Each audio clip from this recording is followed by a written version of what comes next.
The scorching Afghan sun beat down mercilessly on the military compound as General Marcus Steele Harrison surveyed the training grounds with his trademark skull. At 52, he was a man carved from granite and forged in the fires of countless battles. His withered face bore the scars of 3 tours in Iraq and 2 in Afghanistan, each line telling a story of sacrifice and unwavering dedication to his country. The Navy SEAL insignia on his uniform gleamed like a badge of honor, earned through blood, sweat, and the kind of determination that separated legends from ordinary men.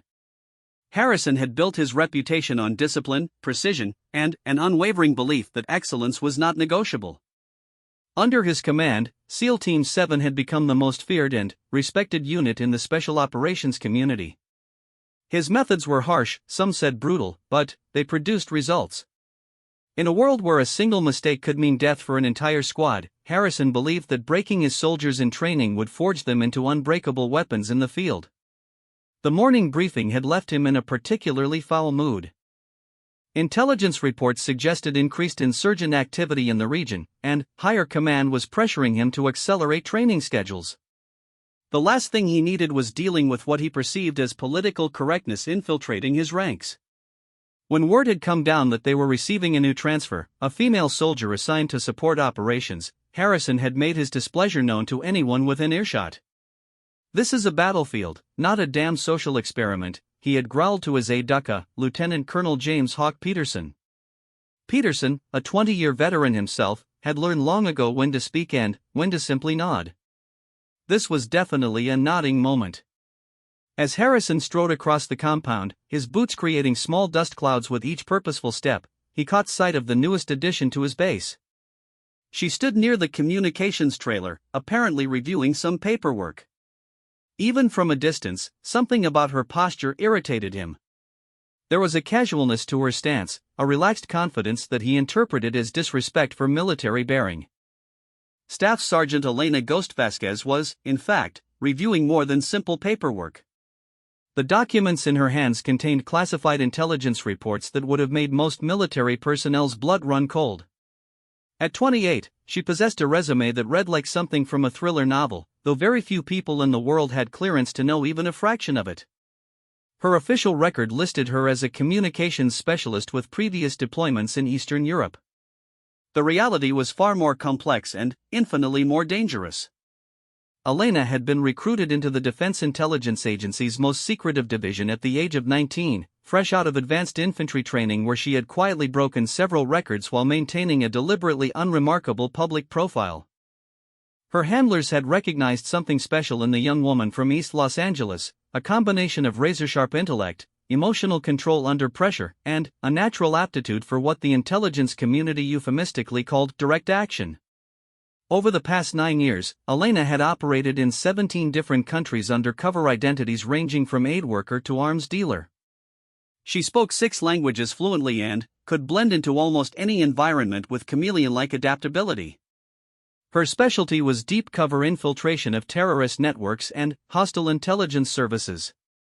The scars on her body told stories of operations that officially never happened, in places that didn't exist on any public map. But none of that mattered to General Harrison as he approached her position. All he saw was what appeared to be a lack of military bearing and an opportunity to establish the hierarchy that he believed essential for maintaining discipline. His voice, honed by years of commanding men in life or death situations, cut through the morning air like a blade. "Soldier!" The word cracked like a whip, causing several nearby personnel to instinctively straighten their spines. "Are you having trouble understanding basic military posture, or do you think the rules don't apply to you?" Elena looked up from her documents, her dark eyes meeting Harrison's steely gaze without flinching. In that brief moment, something passed between them that neither would fully understand until much later. She saw a man driven by an almost desperate need to maintain control and standards in an increasingly chaotic world.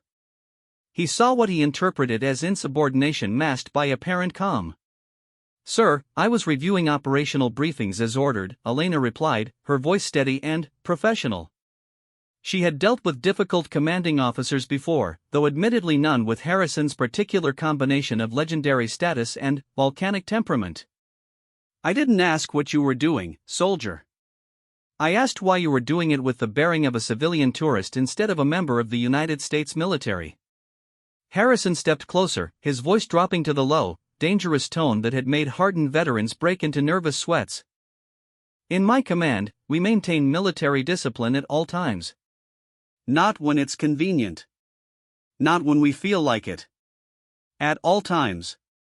Elena could feel the eyes of other personnel on them now. Word of confrontations with Steele Harrison traveled fast through military compounds, becoming the stuff of legend and cautionary tale in equal measure. She had several options for how to handle this situation, each carrying different risks and potential outcomes. The safest course would be to simply acknowledge his authority and move on. But something in his tone, a particular edge that suggested this was about more than military bearing, triggered a different response. Understood, sir. However, I should point out that maintaining situational awareness while reviewing time-sensitive intelligence briefings is also part of military discipline. Her words were carefully measured, respectful in tone but carrying an undertone that suggested she was not as easily intimidated as he might expect. The change in Harrison's demeanor was immediate and dramatic. His face flushed red, the veins in his neck standing out like steel cables. In his mind, this was exactly the kind of insubordination that he had feared would come with integrating women into combat operations. Here was a soldier, and he used the term loosely in his current state of anger, who thought she could debate orders with a superior officer. Did you just attempt to correct me, soldier? His voice had risen to the parade ground bellow that could be heard 3 blocks away. Did you just stand there and try to educate a Navy SEAL general on the finer points of military discipline? Elena realized that the situation was escalating beyond what she had intended. Her training in psychological operations told her that Harrison's reaction was disproportionate to her response, suggesting deeper issues at play. But her immediate concern was preventing this from becoming an incident that would compromise her cover identity and, potentially, her mission. No, sir, you were simply nothing. Harrison's self-control, legendary throughout the military for its iron discipline, finally snapped. The stress of command, the pressure from above, the frustration with what he saw as the politicization of his beloved military, and a dozen other factors converged in a moment of explosive anger. You were simply showing the kind of attitude that gets good soldiers killed. What happened next would be replayed and analyzed countless times in the days and weeks that followed. Harrison's hand, moving with the muscle memory of decades of combat training, struck out in a backhanded slap that caught Elena across the left side of her face. The sound echoed across the compound like a gunshot, followed by a silence so complete it seemed to swallow all other noise. For Elena, time seemed to slow to a crawl. Her body's autonomous systems, conditioned by years of life-threatening situations, began flooding her bloodstream with adrenaline. Her vision sharpened, her hearing became acute, and every muscle fiber prepared for combat response. The rational part of her mind, the part trained in maintaining cover identities, screamed warnings about maintaining her role as a simple communications specialist.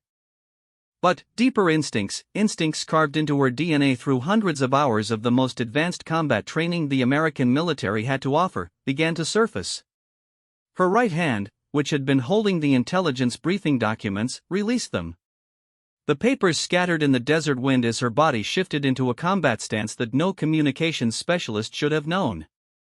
Harrison, his anger still burning hot, failed to notice the subtle but significant changes in Elena's posture. The way her feet repositioned for optimal balance and leverage. The way her hands moved to positions that would allow maximum striking power and defensive capability. The way her breathing deepened and controlled, maximizing oxygen flow for sustained physical exertion. You want to learn respect, soldier? Harrison continued, his voice now carrying the full weight of his authority and anger. You want to understand what military discipline really means? Maybe another lesson will help drive the point home. He raised his hand again, this time in a more deliberate motion. This was no longer the heat-of-the-moment reaction of a few seconds ago. This was a calculated decision to use physical force to establish dominance and control. In Harrison's anger-clouded judgment, he was maintaining order and discipline in his command. Elena's response was as swift as it was devastating. Her left hand intercepted his descending arm with a blocking technique that redirected the force of his strike while simultaneously positioning her for a counterattack. Her right hand, formed into a precise striking weapon, moved toward Harrison's solar plexus with the kind of speed and accuracy that came from years of training in the world's most advanced hand-to-hand combat techniques. At the last possible moment, Elena's conscious mind reasserted control over her combat instincts. Her strike, which would have incapacitated Harrison and likely required his medical evacuation, stopped less than an inch from its target. But the damage to her cover story was already done. No communications specialist possessed the reflexes, training, or capability to execute such a flawless defensive maneuver. The compound had erupted into chaos around them. Soldiers who had been going about their morning duties were now running toward the confrontation, unsure of what they were seeing but knowing it was significant. Voices shouted orders and questions in equal measure. The carefully maintained order of a military base was dissolving into confusion and uncertainty. Harrison, his arm still trapped in Elena's defensive hold, found himself staring into eyes that had suddenly transformed from those of an apparently insubordinate soldier into something far more dangerous and complex. There was no fear in those dark depths, no panic at having been struck by a superior officer. Instead, there was a cold, calculating assessment that seemed to be measuring him for purposes he couldn't begin to understand. "Sir," Elena said, her voice now carrying an undertone that Harrison's combat-experienced ears recognized as the sound of a predator choosing not to strike, "I suggest we both step back and reassess this situation." For the first time in the entire confrontation, Harrison began to realize that he might have made a catastrophic error in judgment. The woman standing before him, still holding his arm in a grip that he was beginning to understand he couldn't break, was not what she appeared to be. The casual confidence he had interpreted as disrespect now seemed like something else entirely, the natural bearing of someone accustomed to operating in situations where a single mistake meant death. "Who are you?" The question came out as barely more than a whisper, audible only to Elena despite the chaos erupting around them. Elena's response was to slowly release his arm and step back, her hands moving to a neutral position that nonetheless kept her ready for instant action. "Staff Sergeant Elena Vasquez, sir. Communications Specialist. Recently transferred from European operations." But, even as she spoke the words, both of them knew that this official identification had become meaningless. Whatever Elena Vasquez really was, she was no simple communications specialist. And General Marcus Harrison, for all his legendary status and decades of command experience, had just struck someone who was clearly far more dangerous than he had ever imagined. The circle of soldiers surrounding them had grown larger, but none seemed willing to intervene in a confrontation between a general and a staff sergeant. This was uncharted territory for most of them. Physical altercations between officers and enlisted personnel were so rare as to be almost mythical, and no one seemed certain about proper protocol for the situation. Lieutenant Colonel Peterson pushed through the crowd, his face pale with the understanding that his commanding officer had just created a crisis that could end careers and possibly result in courts-martial. "Sir, perhaps we should continue this discussion in your office?" Harrison nodded slowly, his eyes never leaving Elena's face. "Yes. Staff Sergeant Vasquez, you will report to my office immediately for debriefing." The word debriefing carried special significance in military parlance, often referring to the intensive questioning that followed particularly sensitive operations. "Understood, sir." Elena bent to retrieve her scattered intelligence documents, her movements economical and purposeful. As she gathered the papers, Harrison caught glimpses of classification markings that seemed far above the clearance level a communications specialist should possess. The walk to Harrison's office was conducted in tense silence, with Peterson trailing behind them like a man walking to his own execution. Word of the confrontation was already spreading through the compound's communication networks, carried by the mysterious telepathy that seemed to connect all military personnel when something significant happened. Harrison's office reflected the man himself, sparse, functional, and dominated by symbols of military achievement. The walls were covered with commendations, photographs of Harrison with various political and military leaders, and maps of operational theaters where he had commanded forces.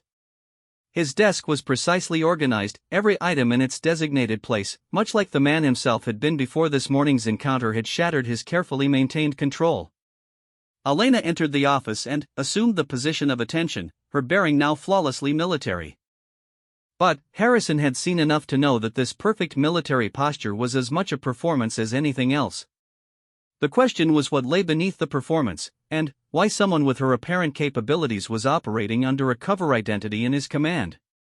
"Close the door, Peterson, and make sure we're not disturbed," Harrison ordered. As the door clicked shut, the three of them were left in a silence that seemed to carry the weight of momentous consequences. Harrison moved to stand behind his desk, using the familiar environment to help restore some sense of control and authority. "Now, Staff Sergeant Vasquez, I think it's time we had a completely honest conversation about who you really are and what you're really doing in my command." Elena remained at attention, her expression neutral. "Sir, my personnel file should contain all relevant information about my background and current assignment." "Your personnel files," Harrison said, his voice carrying a note of grim humor, "indicate that you're a communications specialist.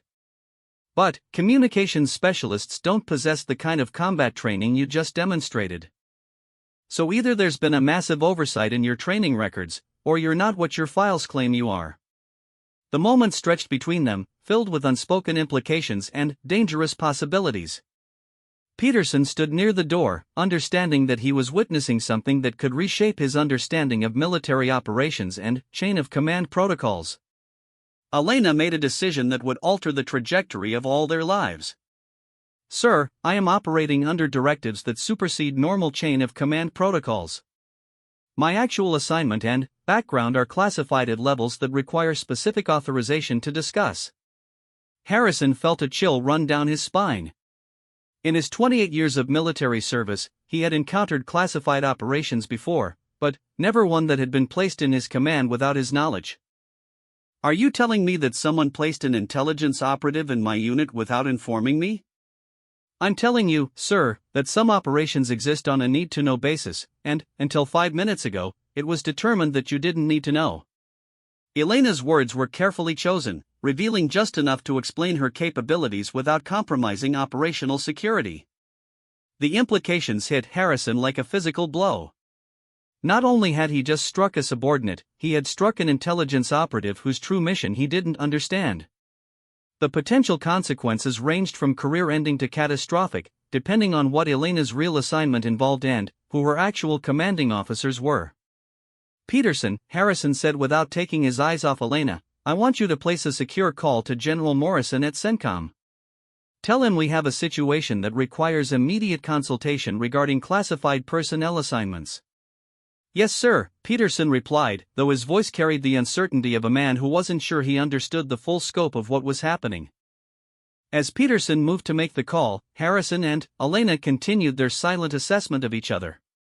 The general was beginning to understand that he had stumbled into something far larger and more complex than a simple disciplinary issue.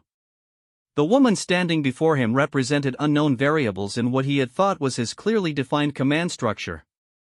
Elena, for her part, was calculating the potential impact of this exposure on her mission objectives. Her cover was blown, at least with Harrison, but the extent of the damage would depend on how the situation was handled in the next few hours. Her handlers had contingency plans for blown covers, but none of them had anticipated this particular scenario. "While we wait for clarification from higher command," Harrison said, his voice now carrying a more professional tone, "perhaps you could enlighten me about what your actual mission involves and why it required placing you in my unit under false pretenses." Elena remained silent for a moment, weighing her response. Finally, she spoke. "Sir, I can confirm that my mission involves intelligence gathering related to security threats in this operational theater. Beyond that, I'm not authorized to discuss specifics without direct orders from my controlling authority." Harrison nodded grimly. The pieces were beginning to form a picture he didn't like. Intelligence operative. False identity. Security threats in his operational area. It all pointed to the kind of deep cover operation that suggested threats far more serious than the normal insurgent activity they dealt with on a daily basis. The secure phone in his office rang with the distinctive tone that indicated a call on encrypted military channels.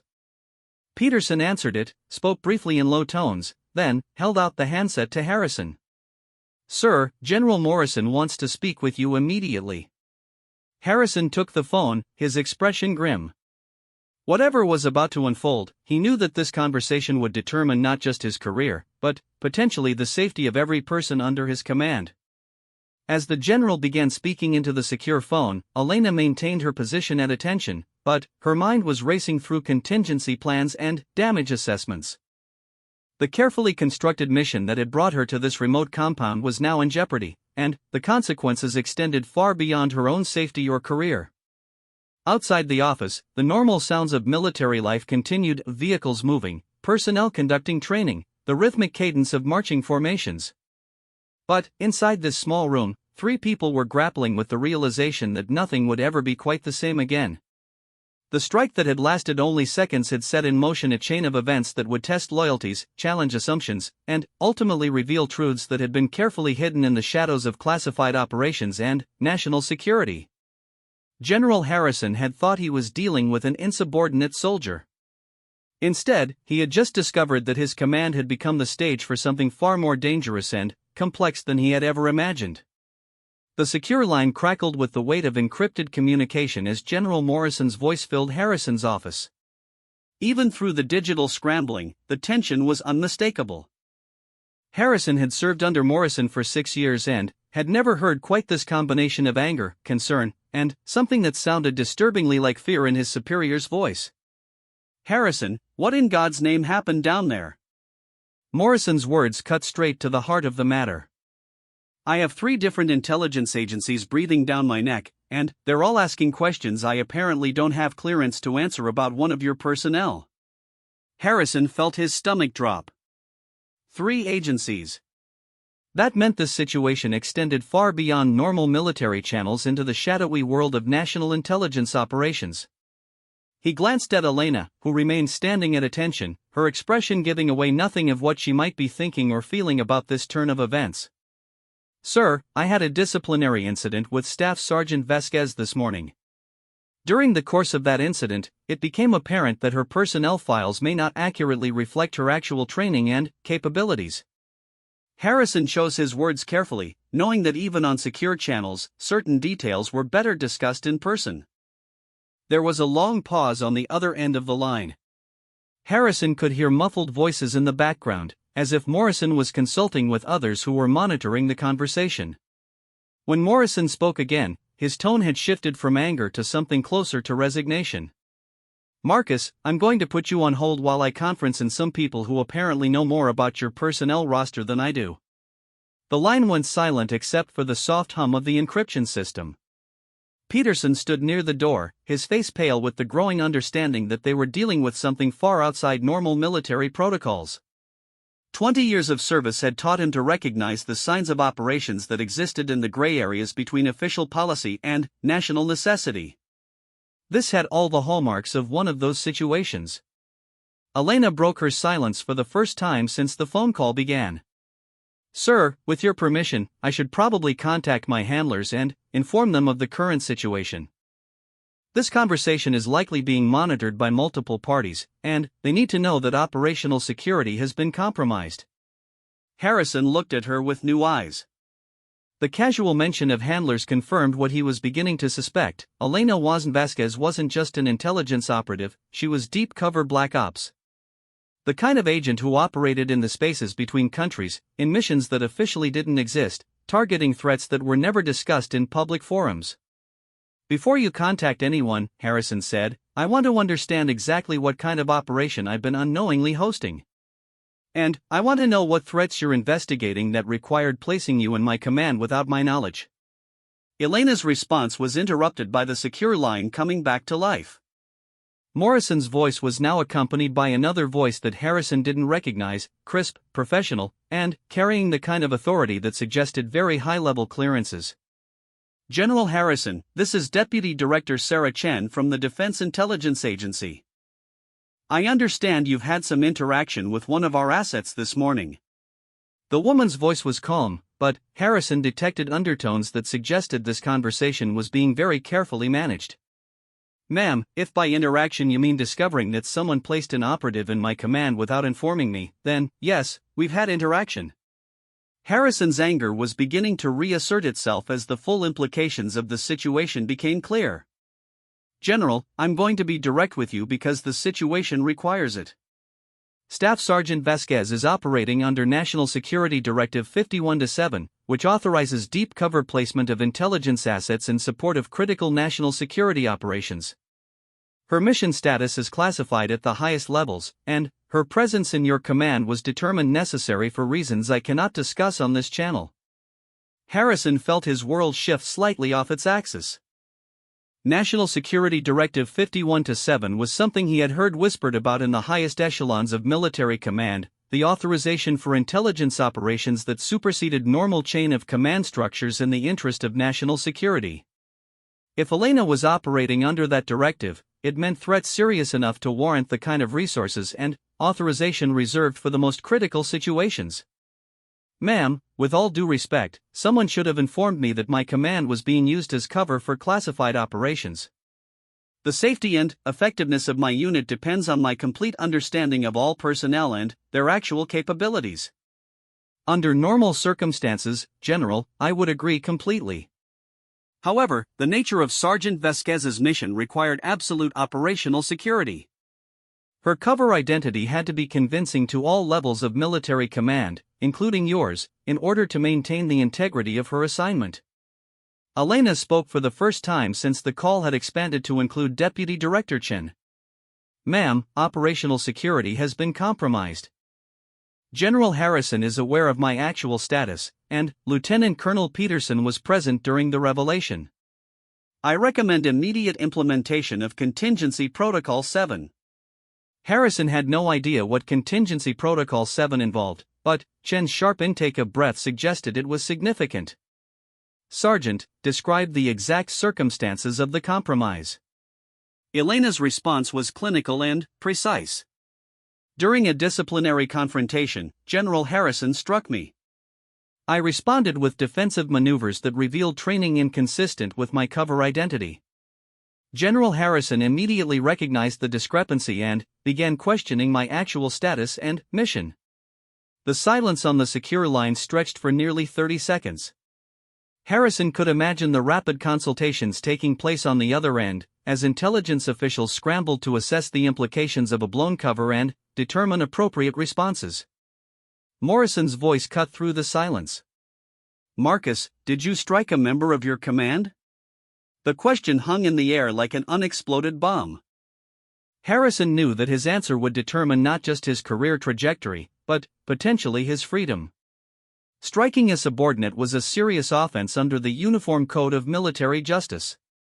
Striking an intelligence operative conducting classified operations could be construed as interfering with national security operations. "Yes, sir, I did. During what I believe to be a disciplinary incident involving military bearing and respect for authority, I struck Staff Sergeant Vasquez. I take full responsibility for my actions and understand the potential consequences." Harrison's response was direct and honest, reflecting the character that had made him a respected leader throughout his career. Chen's voice returned to the conversation. "General Harrison, under normal circumstances, that admission would result in your immediate relief of command and court-martial proceedings. However, the unique nature of this situation requires a different approach. Your actions, while inappropriate, were taken in good faith based on incomplete information. Our failure to properly brief you on Sergeant Vasquez's actual status contributed directly to this incident." Harrison felt a mixture of relief and concern. If Chen was taking responsibility for the intelligence failure, it suggested they needed his cooperation for something. In his experience, intelligence agencies didn't accept blame unless they needed something significant in return.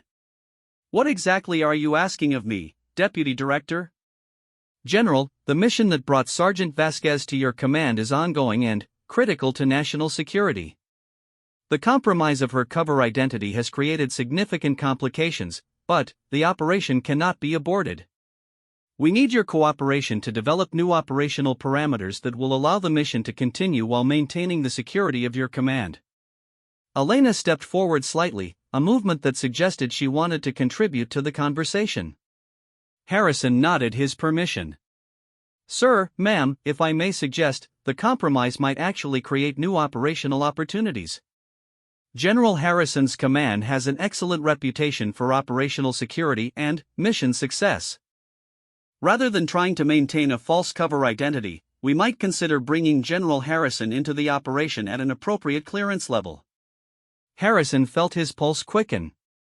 Being brought into a classified intelligence operation was both an honor and a tremendous responsibility. It also meant that his military career would be forever changed, as exposure to certain types of classified information created permanent restrictions on future assignments and career options. Chen seemed to consider Elena's suggestion. Sergeant, that would require expanding the cleared personnel list for Operation Nightfall and bringing General Harrison up to speed on threat assessments and mission objectives. The timeline for briefing and clearance verification would delay operational progress. Ma'am, Elena replied, the alternative is attempting to continue the mission with a completely compromised cover identity and a commanding officer who doesn't understand the actual operational requirements. The risk assessment favors inclusion over continued deception. Harrison listened to this exchange with growing fascination and concern. Operation Nightfall. The formal designation suggested a major operation with significant resources and high-level authorization. The fact that it required deep cover placement in his command indicated threats serious enough to warrant extraordinary measures. Morrison's voice rejoined the conversation. Sarah, what's the threat level assessment for briefing Marcus into the operation? The threat level is acceptable, General Morrison. General Harrison's security clearance and military record support full briefing.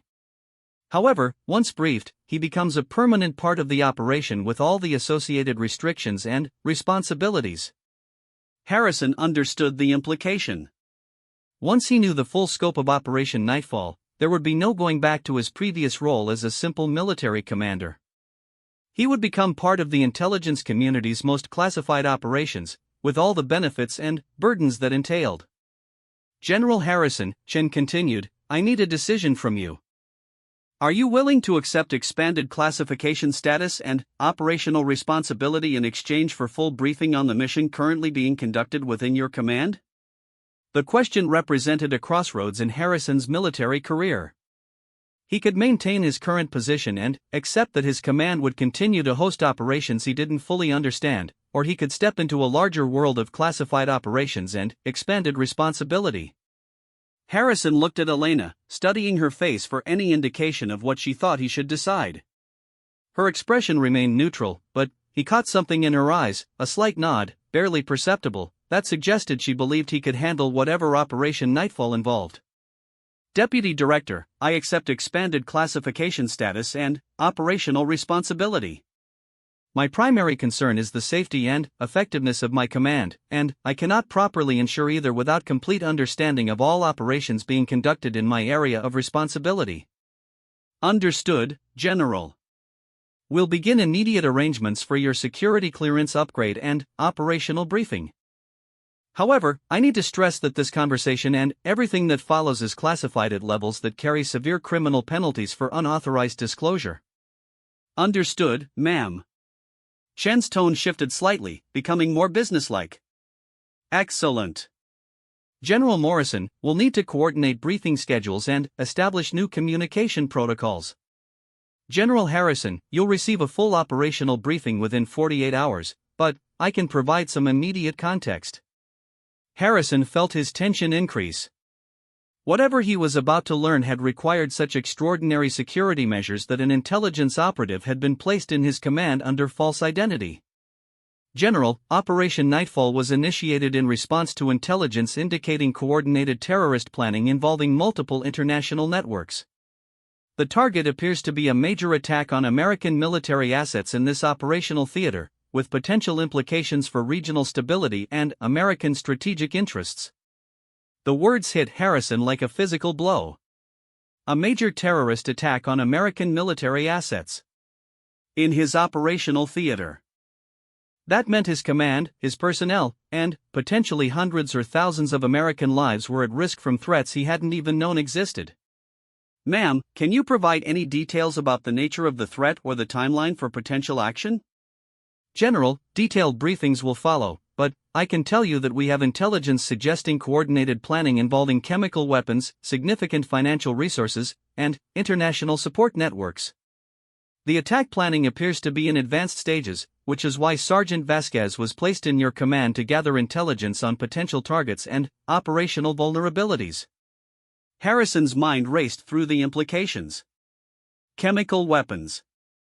International support networks. Advanced planning stages. This wasn't the usual insurgent activity they dealt with on a regular basis. This was something far more serious and deadly. Sergeant Vasquez, Harrison said, turning to Elena, what specific intelligence have you gathered about threats to my command? Elena glanced toward the phone, apparently seeking permission from Chen before responding. At Chen's "Go ahead, Sergeant," Elena stepped forward. Sir, the intelligence indicates that your command has been specifically identified as a high-value target due to its strategic location and the presence of advanced communications equipment. The terrorist network appears to have detailed intelligence about base security measures, personnel schedules, and operational procedures. Harrison felt a chill that had nothing to do with the air conditioning. Detailed intelligence about base security, personnel schedules, and operational procedures suggested either sophisticated surveillance or, worse, inside information. Someone had been studying his command extensively, learning its vulnerabilities and planning ways to exploit them.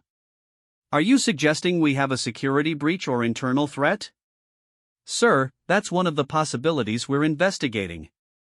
However, the intelligence could have been gathered through external surveillance, intercepted communications, or analysis of publicly available information. We haven't ruled out any potential sources. Peterson, who had been listening to this exchange with growing alarm, finally spoke. Sir, if there's a potential security breach in our command, shouldn't we be implementing immediate countermeasures? Chen answered before Harrison could respond. Lieutenant Colonel Peterson, countermeasures are already being implemented, though they may not be immediately visible. However, your point is well taken.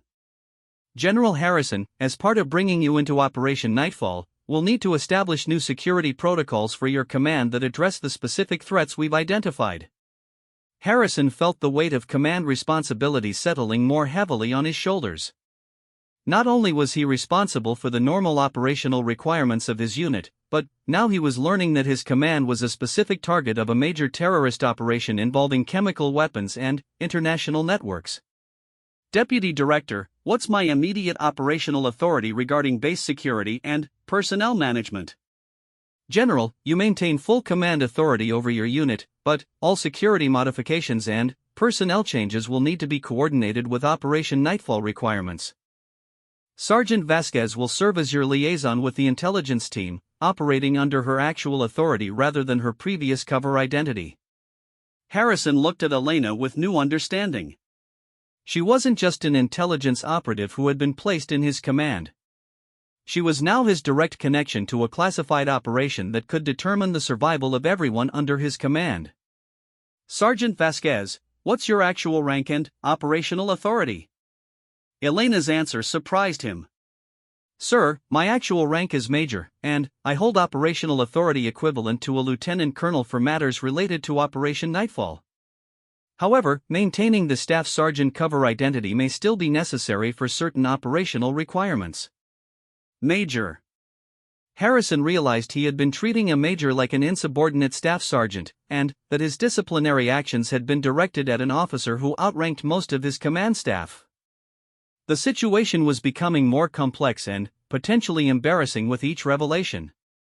Major Vasquez, I owe you an apology for my actions this morning.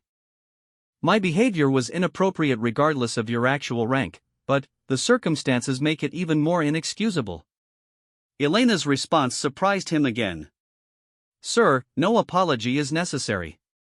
You acted on the information available to you, and maintaining my cover identity required accepting treatment appropriate to my apparent rank. However, moving forward, we'll need to establish new operational protocols that account for the changed circumstances. Chen's voice interrupted their exchange. General Harrison, we're going to terminate this call and begin immediate arrangements for your full briefing. Major Vasquez will coordinate with you to establish interim security measures while we prepare the comprehensive operational briefing. Time is critical, as intelligence suggests the terrorist operation may be entering its final planning phases. Harrison felt the urgency in Chen's voice. Final planning phases meant they were running out of time to prevent whatever attack was being planned against his command and, potentially, other American assets in the region. Understood, Deputy Director. What's the timeline for the full briefing? 18 hours, General.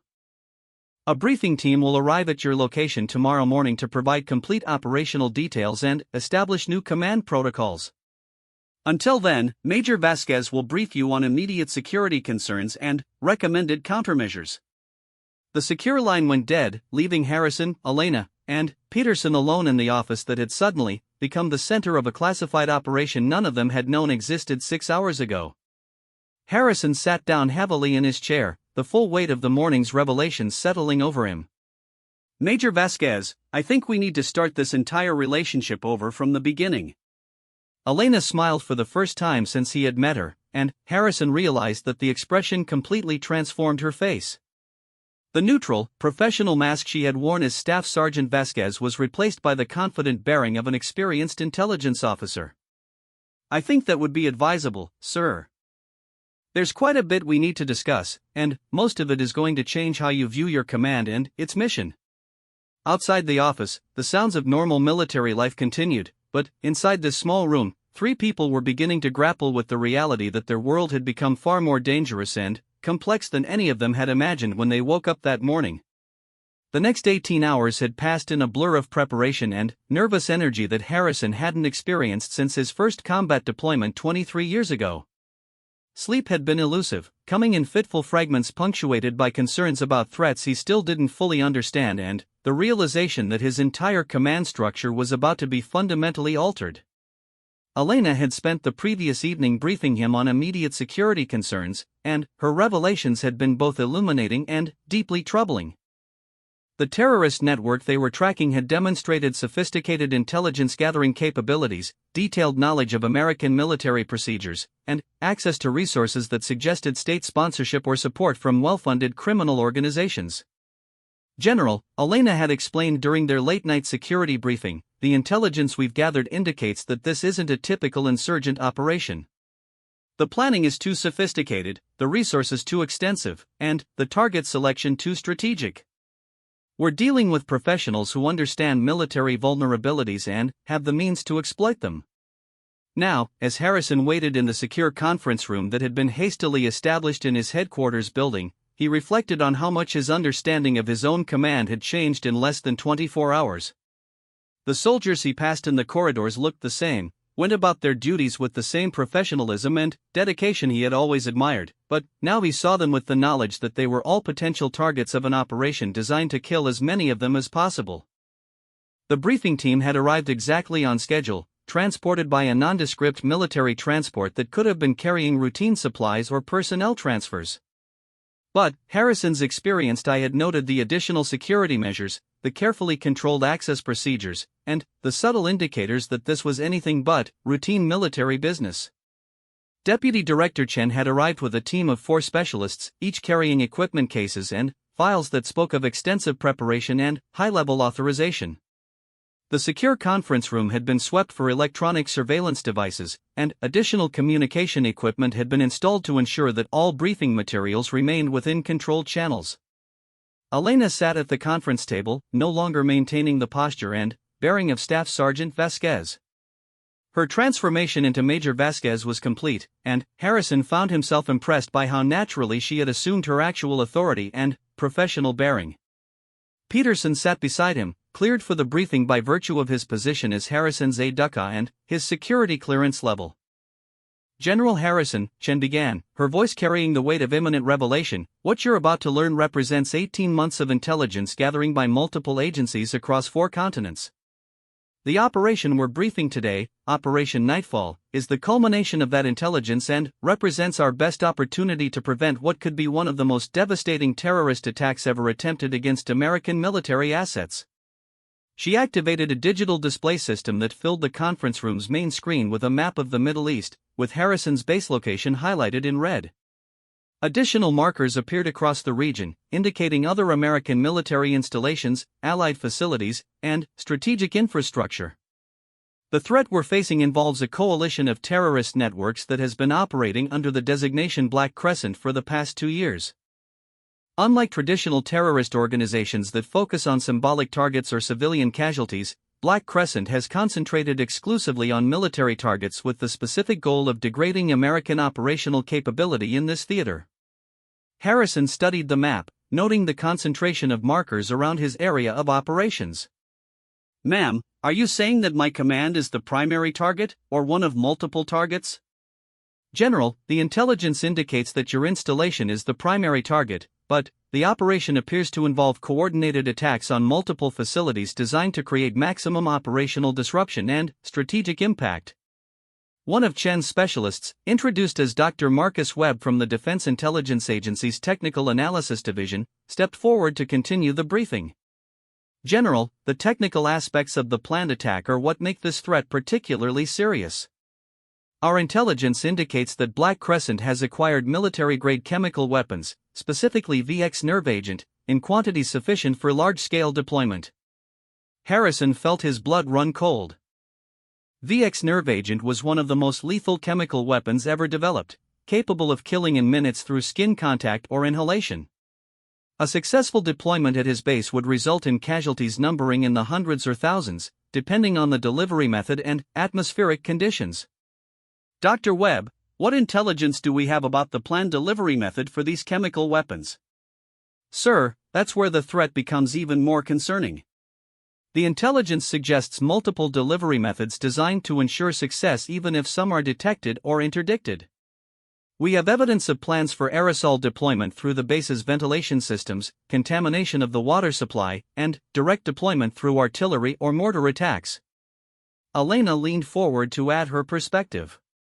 General, the sophistication of the planning indicates extensive reconnaissance and, possibly inside knowledge of base operations. They know our security procedures, our vulnerability points, and our emergency response protocols. Harrison's mind raced through the implications. Multiple delivery methods meant that even sophisticated countermeasures might not be sufficient to prevent the attack. VX contamination through the ventilation system would spread throughout the base within minutes, while water supply contamination would affect anyone who had consumed base water in the preceding days. What's our timeline for this attack? How much time do we have to implement countermeasures? Chen's expression grew grimmer. General, our best intelligence suggests the attack is planned for sometime within the next 2 weeks. However, the exact timing depends on factors we don't fully understand, including the movement of chemical weapons to the operational area and the coordination of supporting attacks on other installations. 2 weeks.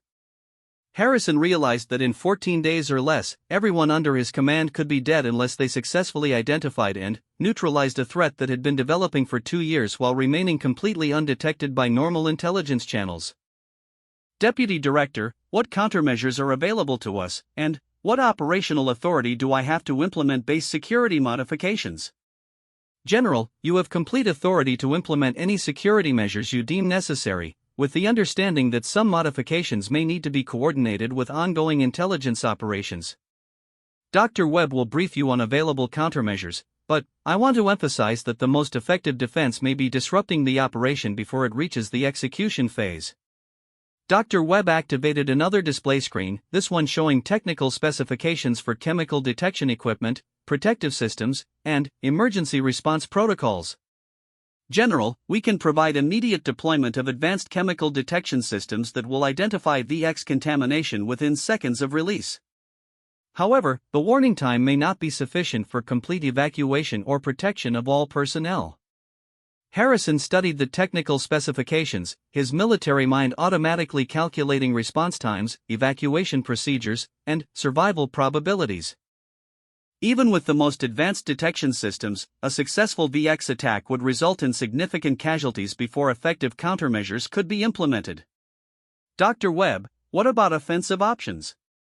Can we identify and eliminate the threat before it reaches our installation? Elena answered before Dr. Webb could respond. Sir, that's where my mission becomes critical.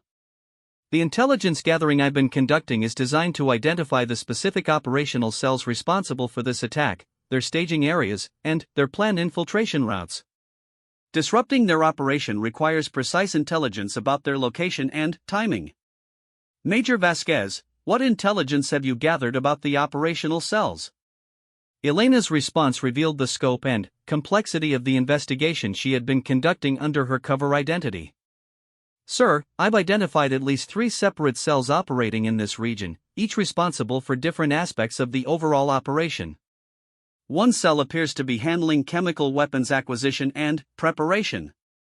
A second cell is conducting reconnaissance and target analysis. The third cell seems to be responsible for actual delivery and execution. Harrison realized that Elena's work represented months of dangerous undercover operations, piecing together intelligence from multiple sources while maintaining a cover identity that had fooled everyone in his command, including himself. Have you been able to identify specific individuals or locations associated with these cells? Yes, sir, but the intelligence is incomplete.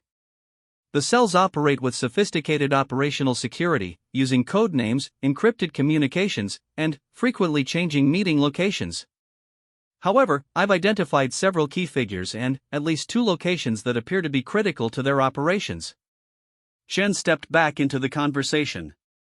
General, this is where Operation Nightfall transitions from intelligence gathering to direct action. We need to coordinate military operations to neutralize the identified threats while continuing intelligence operations to identify any additional cells or backup plans. Harrison understood. They were moving from a passive intelligence operation to an active counterterrorism campaign that would require the full resources of his command and, potentially, additional military assets. What military assets are available for direct action operations? Chen's answer revealed the scope of resources that had been quietly assembled for Operation Nightfall. General, you have access to a special operations task force that has been positioned in the region, close air support assets, and intelligence support from multiple agencies. However, the timing and coordination of these operations will be critical to preventing the terrorists from executing their backup plans or accelerating their timeline. The conference room fell silent as Harrison processed the full scope of what he was being asked to manage. In addition to his normal command responsibilities, he was now the military commander for a complex counterterrorism operation involving multiple intelligence agencies, special operations forces, and the defense of not just his own installation but potentially multiple American assets across the region. Peterson spoke for the first time since the briefing began. Sir, how do we maintain operational security for these activities while continuing normal base operations? Our personnel are going to notice the additional security measures and the presence of specialized equipment. It was an excellent question that highlighted one of the most challenging aspects of the operation. Any obvious security modifications would alert potential inside sources to the fact that American intelligence was aware of the planned attack. But inadequate security measures could result in the successful execution of an attack that would kill hundreds or thousands of American personnel. Elena provided a partial answer. Colonel Peterson, maintaining operational security will require carefully balancing visible security measures with covert preparations. Some modifications can be disguised as routine security updates or training exercises, while more sensitive preparations will need to be implemented without general knowledge. Chen added her perspective. General, we've developed a cover story that explains increased security measures as response to general threat level increases in the region. Your personnel will be told that intelligence indicates increased insurgent activity, which justifies additional security protocols without revealing the specific nature of the threat. Harrison nodded, understanding the logic but also recognizing the challenges. His personnel were experienced and observant. They would notice discrepancies between the official explanation and the actual security measures being implemented. Dr. Webb, what's the timeline for implementing the chemical detection systems and other technical countermeasures? Sir, we can have basic detection systems operational within 48 hours, with full coverage of all critical areas within 1 week. However, the most sophisticated systems require specialized installation and calibration that may take longer. Harrison made a decision that would define his approach to Operation Nightfall. Dr. Webb, implement the basic systems within 48 hours, but I want the installation conducted by personnel who can maintain operational security.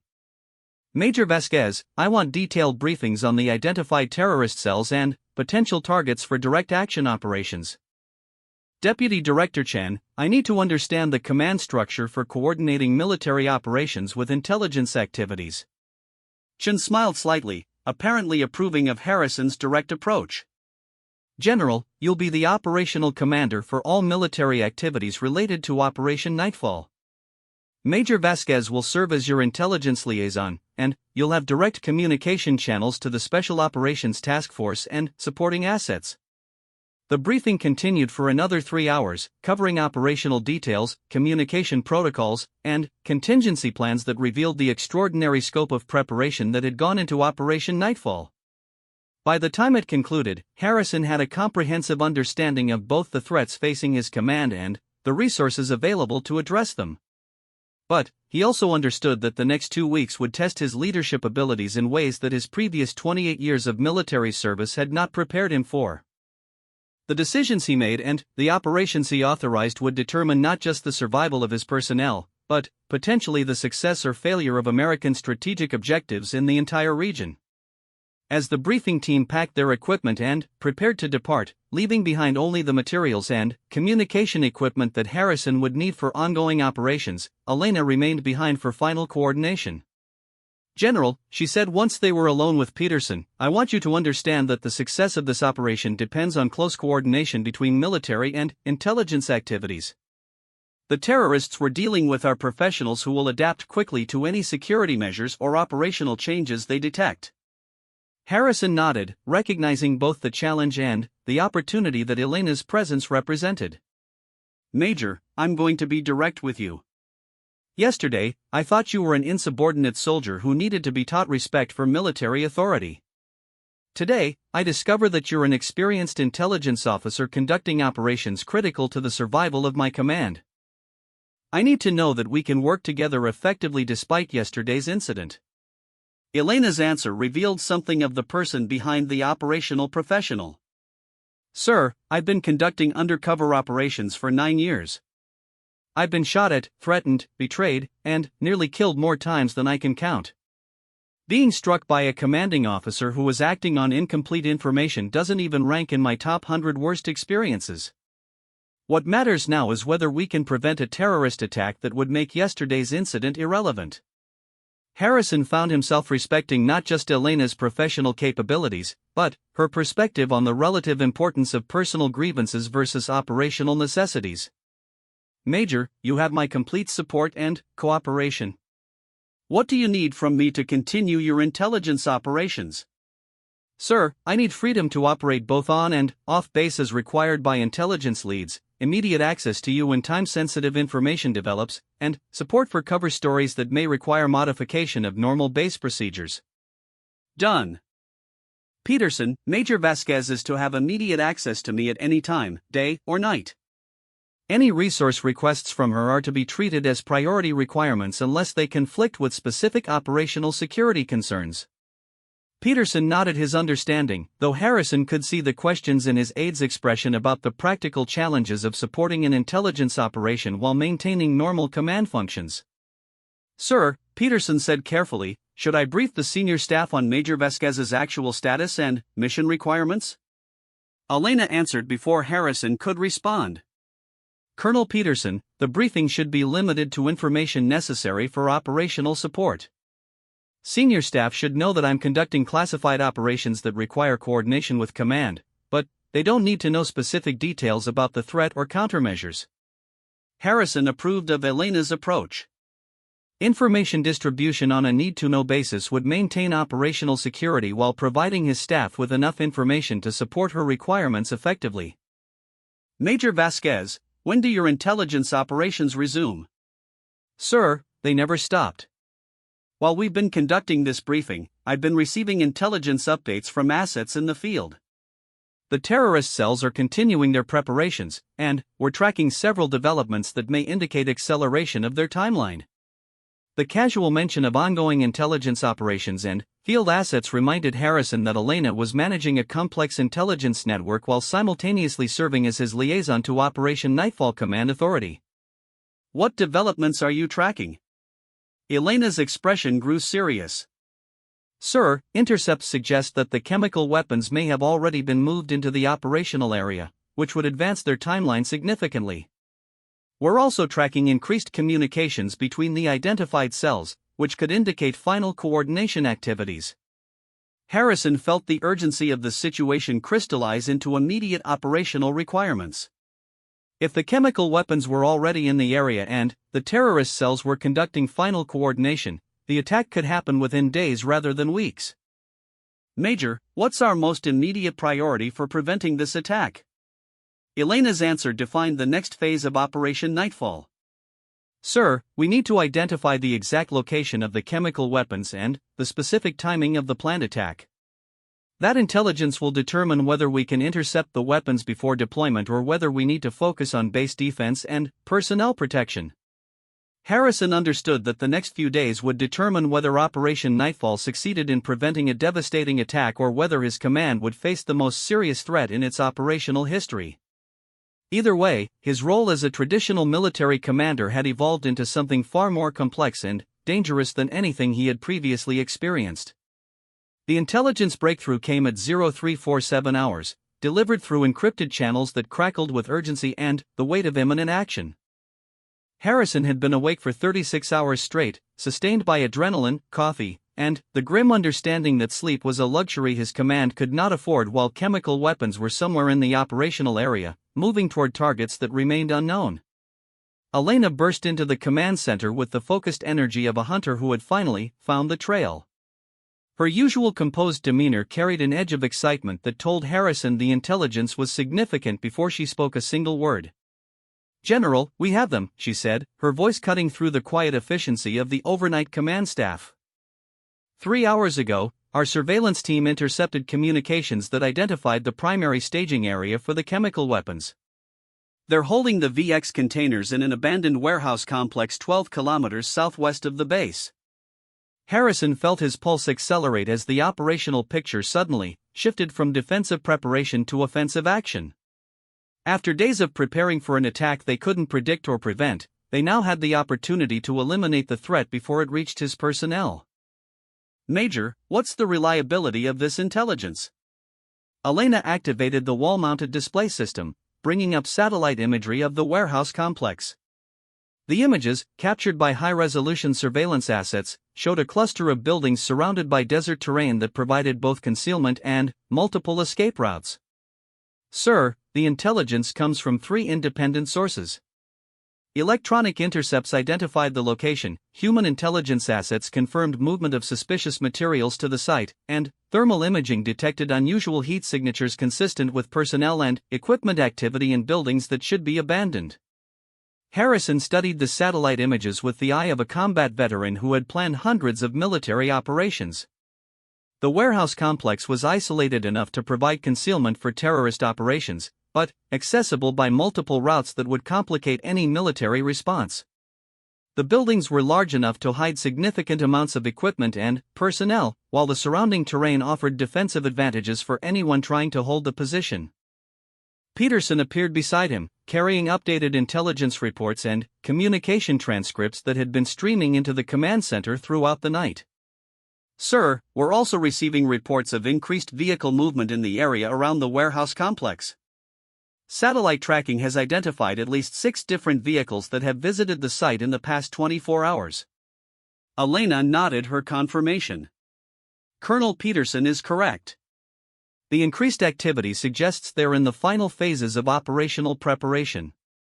Our analysis indicates they may be planning to move the chemical weapons from the staging area to deployment positions within the next 12 to 18 hours. 12 to 18 hours. Harrison realized that the operational window for preventing the attack was rapidly closing. If the terrorists succeeded in moving the VX containers from the warehouse complex to positions closer to the base, detection and interdiction would become significantly more difficult. Major Vasquez, what's the assessment of terrorist strength at the warehouse complex? Elena's response revealed the scope of intelligence gathering that had been conducted around the site. Sir, surveillance indicates between 15 and 20 personnel at the site, with varying levels of military training and equipment.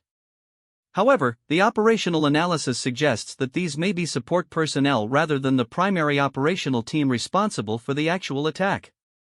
Harrison understood the implication. The personnel at the warehouse were probably handling logistics and preparation, while the actual attack teams remained at separate locations to maintain operational security. Eliminating the chemical weapons would prevent the attack, but it might not neutralize all the terrorist cells involved in the operation. What military assets are immediately available for an assault on the warehouse complex? Elena's answer demonstrated the resources that had been quietly positioned to support Operation Nightfall.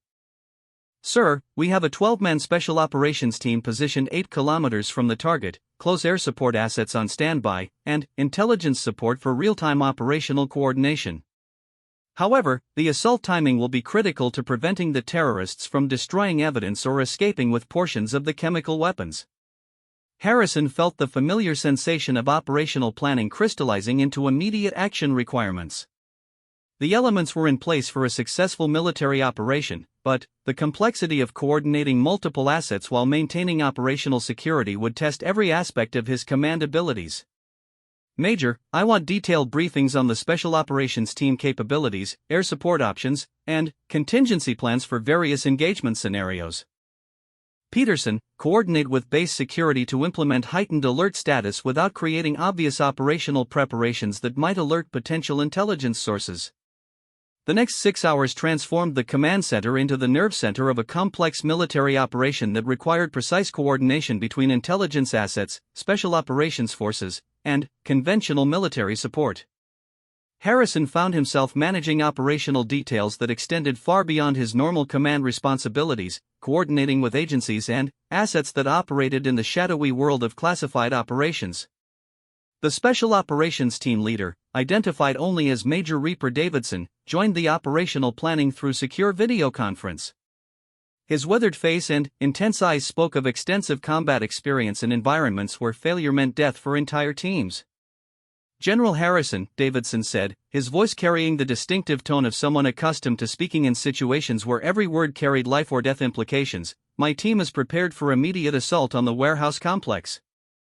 However, I need to understand the priorities for this operation. Are we primarily concerned with neutralizing the chemical weapons, capturing intelligence materials, or eliminating terrorist personnel? Harrison appreciated Davidson's direct approach. Special operations teams operated most effectively when they understood not just their tactical objectives but the strategic priorities that determined operational decisions. Major Davidson, the primary objective is securing or destroying the chemical weapons to prevent their use against American personnel. Secondary objectives include capturing intelligence materials and eliminating or capturing key terrorist personnel. However, the chemical weapons are the priority that supersedes all other considerations. Elena leaned forward to add her intelligence perspective. Major Davidson, the warehouse complex contains multiple buildings, and we don't have definitive intelligence about which structures contain the VX containers. Your team will need to be prepared for systematic search operations while maintaining security against potential defensive positions. Davidson nodded his understanding. Major Vasquez, what's the assessment of defensive preparations at the target site? Elena activated additional satellite imagery that showed detailed analysis of the warehouse complex and surrounding area. Major, infrared analysis suggests defensive positions at the main access points and elevated observation positions on the tallest buildings. However, the defensive preparations appear oriented toward ground approach rather than aerial assault. Harrison studied the tactical analysis, recognizing both opportunities and challenges for the planned assault. Major Davidson, what's your recommended approach for this operation? Davidson's response demonstrated the tactical expertise that made special operations teams effective in complex situations. General, I recommend a coordinated assault using multiple approach vectors to prevent organized defensive response. Air support can neutralize exterior defensive positions while my team conducts building-by-building clearance operations to locate the chemical weapons. The operational planning continued through the morning, with dozens of details requiring coordination and decision-making.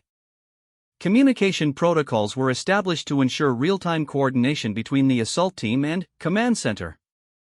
Medical evacuation procedures were planned in case team members were exposed to chemical weapons during the operation.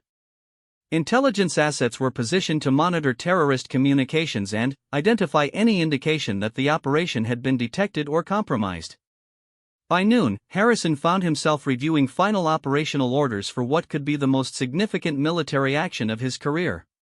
Success would prevent a devastating terrorist attack and eliminate a threat that had required 18 months of intelligence operations to identify and locate. Failure could result in the chemical weapons being moved to unknown locations, making future interdiction nearly impossible. Major Vasquez, Harrison said as they completed final preparations, "What's the latest intelligence on terrorist activity at the warehouse complex?" Elena's response carried undertones of urgency that hadn't been present in earlier briefings. "Sir, surveillance indicates significant activity throughout the morning, including the arrival of additional vehicles and personnel. Intercepts suggest they may be preparing to move the chemical weapons earlier than originally planned." Harrison felt the operational timeline accelerating beyond their original planning assumptions.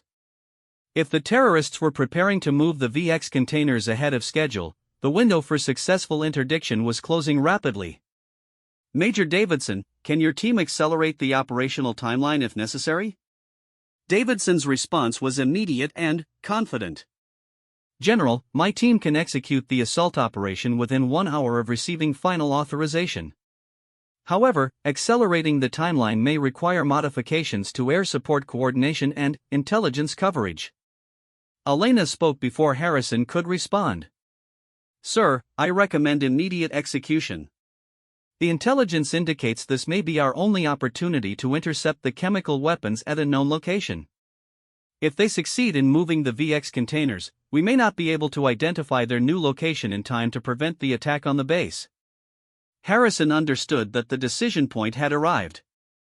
Further planning and preparation might improve the odds of mission success, but it would also increase the risk that the opportunity would disappear entirely.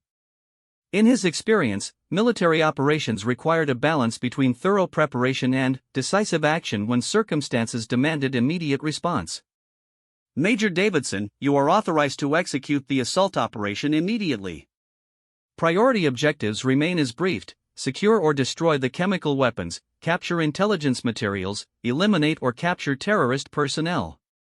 "Major Vasquez will coordinate real-time intelligence support from the command center." Davidson's acknowledgement carried the professional confidence of someone who had conducted similar operations under challenging circumstances. "Understood, General. Estimated time to target is 45 minutes. I'll provide situation reports at 15-minute intervals unless operational requirements prevent communication." The command center transformed into the nerve center of an active military operation as personnel took positions for real-time coordination and communication. Harrison found himself in the position of commanding an operation that combined elements of conventional military assault with intelligence operations and counter-terrorism activities. Elena established communication links with multiple intelligence assets, creating a comprehensive picture of the operational area that would allow real-time adjustment of tactical plans based on developing situations. Satellite imagery, electronic intercepts, and human intelligence sources provided continuous updates on terrorist activity and defensive preparations. "General," Elena reported as the Special Operations Team began their final approach to the warehouse complex, "thermal imaging shows increased activity in the central warehouse building. Multiple personnel are moving equipment, which could indicate preparation for relocation of the chemical weapons." Harrison felt the tension of operational command as the situation developed beyond their control. The success of the mission would depend on the skills and experience of 12 special operations personnel conducting a complex assault against an unknown number of defenders in an environment that could contain enough chemical weapons to kill thousands of people. "Major Davidson, this is command. Latest intelligence indicates increased activity in the central warehouse building. Be advised that target personnel may be attempting to relocate primary objective materials." Davidson's response came through communication equipment that transmitted his voice with crystal clarity despite the distance and operational environment. Command, understood. Adjusting approach to prioritize central building while maintaining security for systematic clearance operations. The next 30 minutes would determine whether Operation Nightfall succeeded in preventing one of the most devastating terrorist attacks ever planned against American military assets, or whether Harrison's command would face a threat that intelligence agencies and special operations forces had been unable to prevent. Elena monitored intelligence feeds from multiple sources, her expression focused and intense as she coordinated information from satellites, electronic surveillance, and ground observers. General, the assault team has reached the perimeter of the target area. Thermal imaging shows terrorist personnel taking defensive positions in response to the team's approach. Harrison realized that the element of surprise had been lost, transforming the operation from a covert interdiction into an active combat engagement. The success of the mission would now depend on the Special Operations Team's ability to overcome organized resistance while preventing the terrorists from destroying or escaping with the chemical weapons. Major Davidson, Command. Be advised that defensive positions have been activated. Intelligence indicates organized resistance to your approach. Davidson's response carried the calm professionalism of someone executing complex operations under fire. Command, confirmed. Beginning assault operations now. Estimate 20 minutes for complete site clearance. 20 minutes to determine whether hundreds or thousands of American military personnel would face a chemical weapons attack in the coming days, or whether a 2-year terrorist planning operation would be eliminated before it could achieve its devastating objectives. Harrison found himself experiencing the unique combination of responsibility and helplessness that came with commanding operations where success depended on the actions of personnel beyond his direct control, in situations where his years of military experience could only guide decisions while others implemented them in environments where split-second judgments determined life or death outcomes. The silence that followed the final radio transmission from Major Davidson's team was more deafening than any explosion Harrison had ever experienced in 28 years of military service. For 3 minutes and 47 seconds, the command center maintained complete radio discipline while waiting for confirmation that the assault team had secured the warehouse complex and neutralized the chemical weapons threat. Elena's voice cut through the silence like a blade, reading from intelligence feeds that provided the first indication of mission success. General, thermal imaging shows cessation of hostile activity in all target buildings. Multiple heat signatures consistent with the assault team are moving through systematic clearance patterns. No indication of continuing resistance or defensive activity. Harrison felt a cautious relief begin to replace the crushing tension that had dominated the command center for the past hour. But his military experience had taught him that mission success required confirmation of objectives achieved, not just cessation of combat activity. The secure communication system crackled to life with Davidson's voice, carrying the distinctive tone of someone who had successfully completed a dangerous mission. Command, this is Reaper Actual. Target secured. Repeat, target secured. Beginning detailed assessment of recovered materials. The words hit Harrison like a physical force. Target secured meant that the immediate threat to his command had been eliminated, but the scope of what had been prevented would depend on Davidson's detailed assessment of the chemical weapons and associated materials discovered at the warehouse complex. Major Davidson, Command. Confirm status of primary objective materials. Davidson's response provided the crucial details that would determine the full scope of Operation Nightfall's success. Command, we have secured 4 military-grade VX containers, sufficient for large-scale deployment operations. Additional materials include detailed base reconnaissance, operational planning documents, and communication equipment consistent with coordinated terrorist operations. Elena's sharp intake of breath indicated the significance of Davidson's report. 4 VX containers represented enough chemical weapons to kill everyone on Harrison's base and potentially thousands of additional personnel at nearby installations. The reconnaissance materials and operational planning documents would provide intelligence about the full scope of the terrorist network and its planned activities. Major Davidson, what's the status of terrorist personnel at the site? Command, we engaged 12 hostile personnel. 8 confirmed eliminated, 3 captured with minor injuries, one escaped during initial assault phase. Captured personnel are being prepared for intelligence exploitation. Harrison understood that the captured terrorists represented an intelligence opportunity that could reveal the full scope of Black Crescent's operations and, potentially, identify additional cells or planned attacks throughout the region. Excellent work, Major Davidson. What's your assessment of site security for detailed exploitation operations? Davidson's response demonstrated the thoroughness that characterized successful special operations missions. Command: site is secure for extended operations. Perimeter established, no indication of additional hostile activity in surrounding area. However, recommend rapid exploitation due to possibility of backup terrorist response or intelligence compromise. Elena was already coordinating follow-up operations before Harrison could respond. Major Davidson, intelligence exploitation team is en route to your location. Estimated arrival time is 45 minutes. Maintain site security until specialized personnel can conduct detailed analysis of recovered materials. The next several hours transformed the warehouse complex from an active combat zone into an intensive intelligence gathering operation. Specialized teams arrived to analyze the chemical weapons, exploit captured communication equipment, and interrogate the captured terrorists. Each element of the operation provided additional pieces of a puzzle that revealed the true scope of Black Crescent's planned operations. Dr. Webb arrived with a chemical weapons disposal team to safely secure the VX containers and analyze their composition and origin. His preliminary assessment confirmed Harrison's worst fears about what had been prevented. General, Dr. Webb reported through secure communication channels, the VX containers are military-grade, recently manufactured, and configured for multiple deployment methods.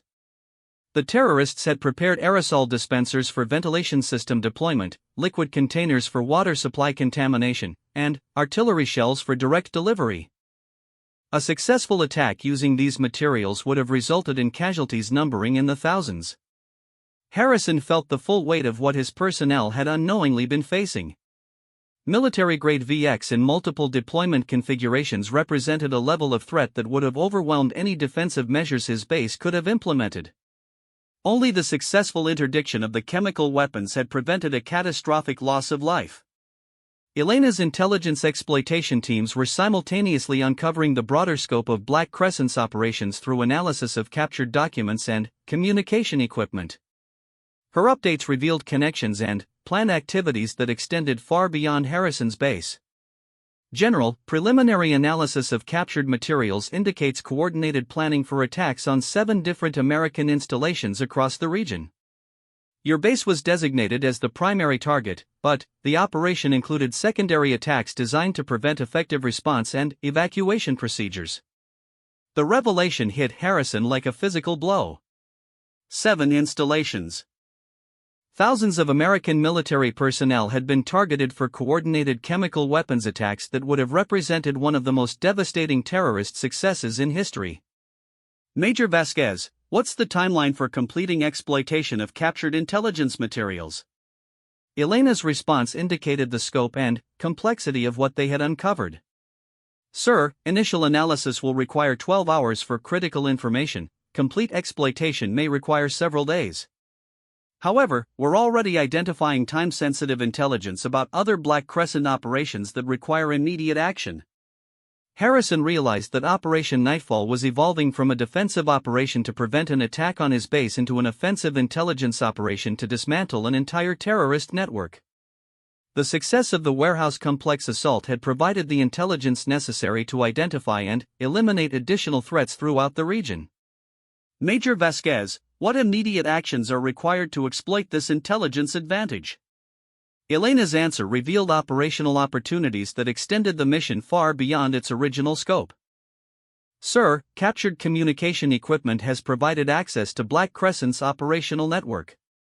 We can identify additional cell locations, planned operations, and command structure elements. However, acting on this intelligence will require coordination with multiple agencies and expanded operational authority.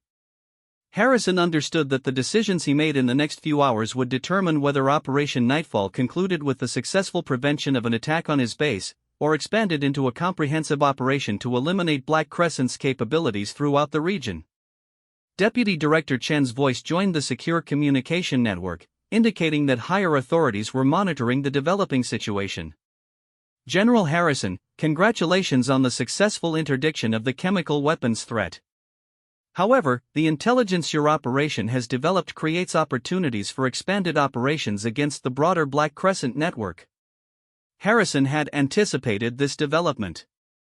Intelligence operations rarely concluded with single successes, instead generating additional opportunities and requirements for continued action. Ma'am, what expansion of operations are you considering? Chen's response outlined operational possibilities that would transform Harrison's command from a defensive installation into the center of an offensive intelligence campaign. General, the captured materials have identified Black Crescent command elements, financing networks, and planned operations that extend across 4 countries. We have the opportunity to dismantle the entire network, but it will require sustained operations over several months. Elena added her perspective on the operational requirements. Sir, the intelligence indicates that Black Crescent has been planning multiple operations similar to the attack on your base. Eliminating their network could prevent attacks that would result in casualties numbering in the tens of thousands. Harrison felt the